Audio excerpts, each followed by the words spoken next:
Today we want to ask a question about the Messiah and deal with it thoroughly. How is it that millions of people think that Jesus is the Messiah? Where did this idea of Jesus being the Messiah or the idea of a Messiah come from? Who invented your Messiah, the one you believe in? How can it be helpful to anybody, this idea of a Messiah? We know that in the Bible, in John 4, verse 25, Jesus claims that he is the Messiah. And we are clear that Jesus was not the true Messiah, because there has never been a man that walked the earth in human form of any race, creed, or color by the name of Jesus Christ, also known as Serapis. This was stated by Dr. Walter Williams in his book, The Historical Origin of Christianity. We know that Serapis became known as a Redeemer God and Savior who granted whoever believed in him eternal life. And this correspondence is known to have occurred during Hadrian's era, 117 to 138 CE. Let's look at the strange origins of this messianic idea. We invite you, before we answer this question, to subscribe to our channel, to like our videos, to comment, and also to send us an email on join@marifado.org if you have got any questions. So, we hear that the origins of the doctrine or the teachings or the message about the Messiah was started by the Hebrews in their faith and in their history, as they reflected on their profound longing for God's restoration and their unwavering belief in a future leader who would remove all their enemies and brings about peace and justice all over the earth. This has had profound impact on both Judaism and Christianity, shaping humanity's consciousness and understanding of God, the gods, the deities, death and resurrection, about the world to come, as well as the eternal life and paradise. But Christianity has misunderstood the Jewish doctrine by almost 180 degrees, because they think that Jesus is the Messiah, is the Redeemer. If you read our book, Free from God, you realize that there are so many Jesuses in the Bible. So many of them, from the Hermetic to the African to the European, and to as many as possible in the New Testament. So when you understand the prophecies of Daniel 2, 34, 44, where a stone was cut by unseen hands, it proves that the Messiah comes only once, not twice, not 3 times. This Messiah established the kingdom of God on earth, and that's it. So we won't be debating or arguing. That has not happened. Christians have forgotten that. The innovation of the Roman Catholics, that the Messiah comes twice, is what every Christian believes today.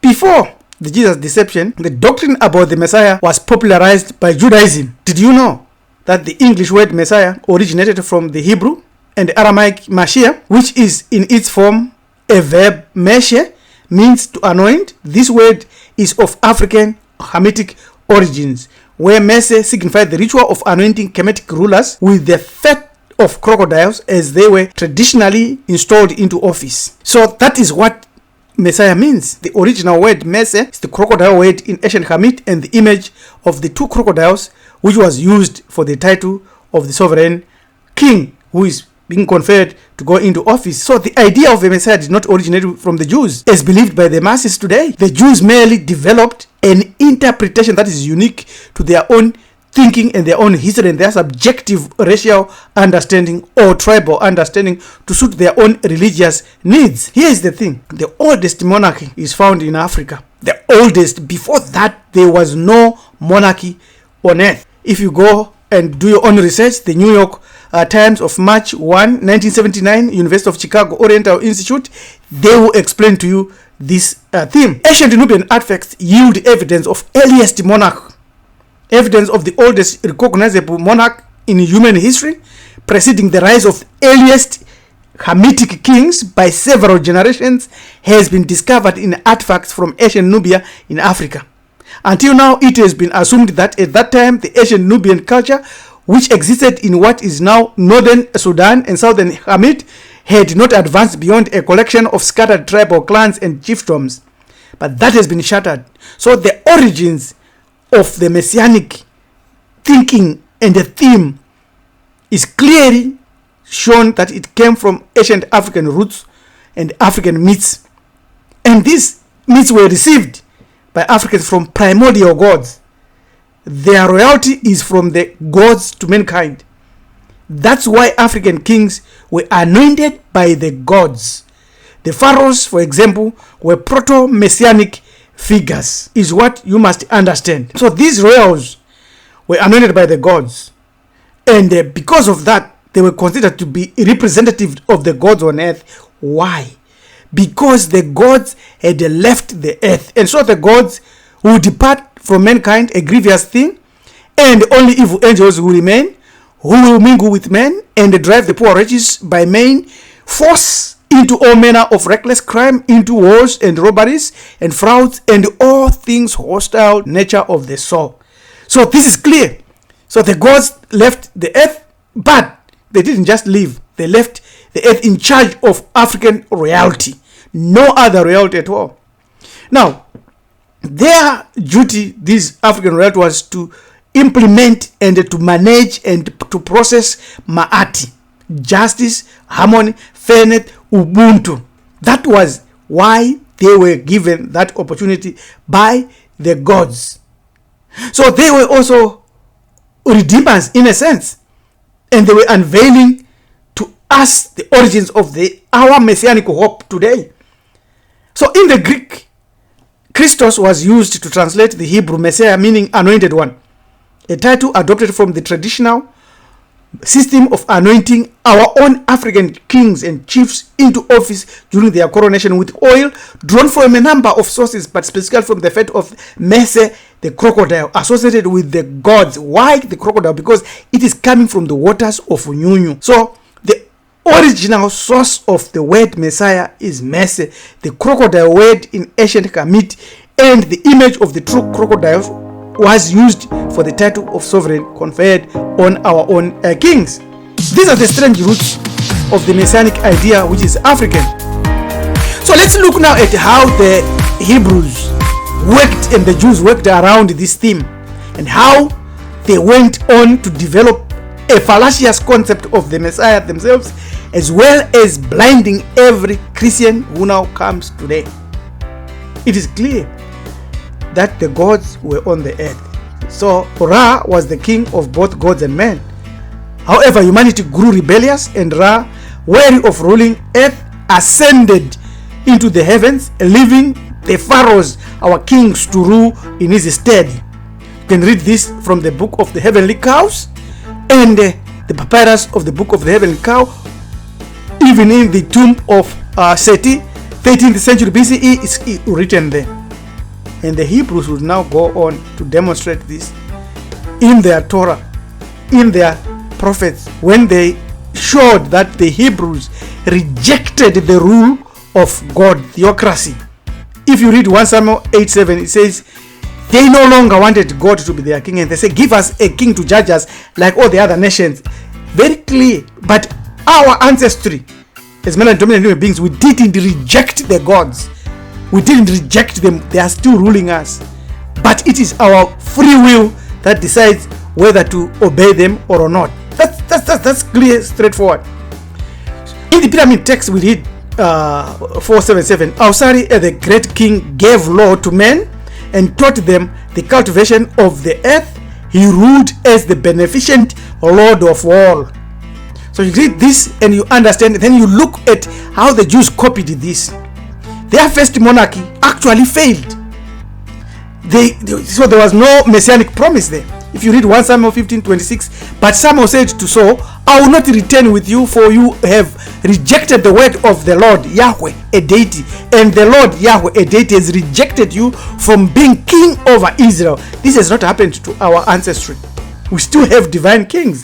They may not know it, they may be using their free will, but we can see clearly that this is the opposite of what our ancestry achieved via Ausari. Then they reframed the messianic idea so that it conforms with our African one, and God selected another house. In 2 Samuel 7:16, you read, when he's speaking to David, he says, your house and your kingdom will endure forever before me. Your throne shall be established forever. But remember, the oldest monarchy is found in Africa. The evidence of the oldest recognizable monarchy in human history, preceding the rise of the earliest Egyptian kings by several generations, has been discovered in artifacts from ancient Nubia, South Sudan today. So although this verse plays a key part about the Davidic covenant, it significantly lays the foundation for the messianic ideology that the Jews would develop later. Now, in ancient Africa, Unu, Maati represented cosmic order. The Jews would go on to copy Maati. And here, we'll just read Isaiah 2, verse 2 to 3 in the New King James Version. It says, "Now it shall come to pass in the later days that the mountain of the Lord's house shall be established on top of other mountains." Of course, they say mountain means kingdom, but this mountain is the Ben stone that rose out from the waters of Nunu. That's what they're copying, and that's what they are writing. And then he says, "Oh, many people will go there," just like how Osari went all over the earth and was a beneficent Lord of all humanity. And then he says, people will be taught and say, "Let's go to the house of Israel, to Zion.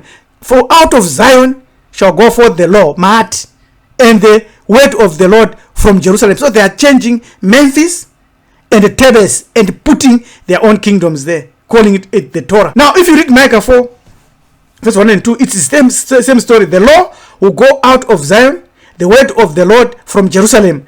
And the same story with Ausari. And now, when you say they copied from the Torah, where is the evidence? The 42 divine principles of Maati predate the Torah by hundreds and thousands of years. Because this law, Maati, is the law that came out of the waters of Nunu. So when the Jews were writing their own book and the Christians came along, they defined sin as whoever committed sin transgresses also the law, for sin is the transgression of the law. 1 John 3:4. When you go to the 24th law of the 42 laws of divine principle, it says, "I have not disobeyed the law." That's the definition of sin. So you say, "Thou shalt not have any other gods." It's clear that I have not stolen food, I have not swindled, I have not stolen from the gods, I have not been exclusively angry, and "thou shalt not covet," all that you find them. "I have not respected the deceased, I have not destroyed property belonging to the gods." That's all the laws that they copied, and they summarized them in 10. Eventually, the essence of the concept of the African Messiah is that your actions will make you either your own Messiah or a slave. Because in African cosmology and many of its traditional systems, the idea of a personal empowerment agent is not really prominent. Self-realization and transformation is central. The notion of the African Messiah as an expression of your individual responsibility and the action brings a fresh and empowering perspective. Through Maati and Ubuntu, you can be able to have the keys to support the concept that you are your own savior. Therefore, truth, justice, order, and balance are within your power when you are self-actualized as a Messiah. This is the strange origins of Messianic idea. The strange origins of Messianic idea has been hidden from us. Now think about what we've said in this video, because this will be your stimulus to move forward. Want to study, continue, embark into a lifelong training in ancient mysteries? You go to our website, marafado.org, you enroll into Bantu Foundations. You can also send us an email on join@marafado.org. We want to thank you for watching, for liking, for subscribing, and for commenting on this video. Tatenda siyabonga. Asante sana. Lisale kahle. Your manager Topi Priest Rabbi LM Music Kunkenin Jaganja says you are your own Messiah, because the doctrine of the Messiah, Messiah, came from your ancestors when they identified you as your own savior, as your own Messiah, because you have got the divine spark. When you resurrect your soul, you are saving yourself. Amen.